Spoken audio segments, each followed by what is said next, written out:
मैं 8 महीने की प्रेग्नेंट थी और अपनी डिलीवरी के लिए अपने मायके गई थी। माँ ने मुझे फोन पर बताया, घर के पीछे की तरफ जो खाली जमीन थी ना, वहां पर एक नया कमरा बनवा लिया है। इतने सालों के बाद जैसे ही अपने घर में कदम रखा, कुछ अलग सा लगा। माँ, ये घर के पीछे की तरफ नया कमरा बनवाने की क्या जरूरत थी? अरे बेटा, घर के पीछे दूर दूर तक खाली जमीन है। तेरे पापा को कई दिनों से लग रहा था कि यहाँ पर एक कमरा बनवा लेंगे तो ताजा हवा मिल जाया करेगी। अब तो ये सब छोड़ और चल जल्दी से दूध पी ले। माँ, मैं थोड़ी देर में पी लूंगी, आप सो जाओ। मैंने दूध का गिलास उठाकर उस खिड़की में रख दिया। पता नहीं कब आंख लग गई। अचानक से खिड़की के पल्लों के खड़कने की तेज आवाज आई। दूध का गिलास धड़ाम से जमीन पर आ गिरा। जमीन पर गिरते ही दूध का रंग लाल हो चुका था। मैंने खिड़की से झांक कर बाहर देखा। चारों तरफ धूप अंधेरा था। उस अंधेरे की तरफ से कुछ आवाजें आ रही थी, जैसे छोटे बच्चे आपस में खिलखिलाकर मस्ती कर रहे हो।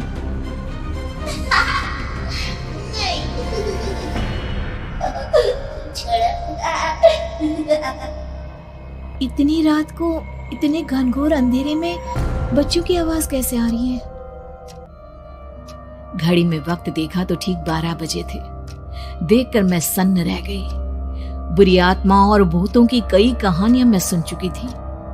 वक्त भी कुछ ऐसा ही था। ऊपर से मैं प्रेग्नेंट। सुना था कि ऐसे वक्त में अक्सर बुरी आत्माएं औरतों का पीछा करती है, तो क्या मेरे पीछे भी? पसीने से तरबतर बड़ी मुश्किल से, जैसे कांपते हाथों से मैंने उस खिड़की को बंद किया। जल्दी से जल्दी उस कमरे से बाहर निकलकर माँ के पास जाने के बारे में सोचा, लेकिन जैसे ही दरवाजे की तरफ पलटी, लगा कोई साया हवा की स्पीड से दरवाजे के सामने से गुजर गया। मेरे गले में अटक कर रह गई। मैं जोर से चीख कर माँ को बुलाना चाहती थी, लेकिन वो आवाज खुद मेरे कानों तक नहीं पहुंच पा रही थी। तो माँ तक कैसे पहुंचती? खिड़की के पल्ले एक बार फिर तेज हवा के झोंके से धड़ाम करके खुल गया और पूरी ताकत से मैं चीख पड़ी। जानती थी मेरी चीख की आवाज सुनकर कुछ ही सेकंड में माँ वहां पहुंच जाएगी, लेकिन ऐसा कुछ हुआ ही नहीं। मेरा कलेजा डर के मारे फटा जा रहा था। आखिर माँ ने मेरी आवाज क्यों नहीं सुनी?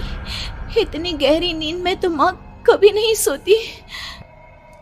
ठीक पीछे खुली हुई वो खिड़की। मुझ में इतनी ताकत नहीं बची थी कि मैं पलटकर उस तरफ देख भी सकूं। हवा का एक सनसनाता हुआ झोंका उसी वक्त मेरे कानों से आकर टकराया। लगा जैसे किसी ने दबी हुई आवाज में धीरे से मुझसे कहा, चली जाओ यहाँ से। मैंने दोनों हाथ अपने कानों पर रख लिए और एक बार फिर ताकत लगाकर जोर से चीखने की कोशिश की।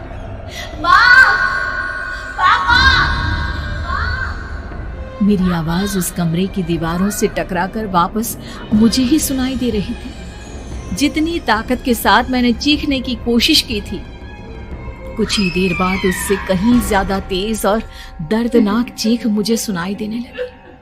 कि आवाज ठीक मेरे पीछे खिड़की से आ रही थी। वो आवाज मेरे कानों में पिघलते हुए लोहे की तरह गिर रही थी। उन आवाजों में हैवानियत थी। वो आवाजें किसी इंसान की नहीं है, इतना मैं समझ चुकी थी। कांप रहे हाथों से मैंने अंधेरे में कुछ ढूंढने की कोशिश की। तभी अचानक मेरा हाथ बेड पर रखी टॉर्च पर पड़ा। किसी तरह ताकत लगाकर टॉर्च का बटन ऑन किया, लेकिन ये क्या?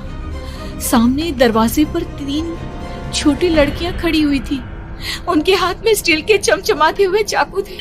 मैं घबराकर लड़खड़ाई और पीछे की तरफ हटी, लेकिन तब तक वो मेरे पास आ चुकी थी। उनकी गर्दन टेढ़ी थी और उनके हाथों के वो चाकू मेरे पेट को निशाना बनाने को तैयार। मैं जोर से चीखी, नहीं, छोड़ दो मेरे बच्चे को, मत मारो, मत मारो, छोड़ दो मेरे बच्चे को।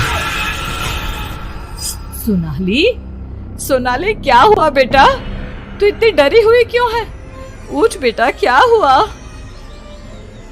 हड़बड़ाकर मैंने अपनी आंखें खोली। देखा तो दिन निकल आया था। माँ मुझे जगा रही थी। मेरा चेहरा पूरा पसीने से लथपथ था। क्या हुआ बेटा, तुमने कोई बुरा सपना देखा क्या? मैं अभी तक अपने पूरे होश में नहीं थी। वो मेरे बच्चे को मार देगी माँ, वो लड़की मेरे बच्चे को। मैंने घबरा कर अपने पेट को छुआ, सब कुछ ठीक था। और वो दूध जो रात को यहाँ पर गिर गया था, उसका रंग लाल हो गया था। माँ ने हंसते हुए दूध का गिलास मुझे दिखाया। तुमने दूध पिया ही नहीं, पूरा का पूरा ऐसे ही रखा हुआ है। तुमसे कहा था ना सोनाली, सेहत के लिए लापरवाही ठीक नहीं बेटा। लेकिन मैंने तो सब कुछ अपनी खुली आंखों से देखा था। ये सपना कैसे हो सकता है?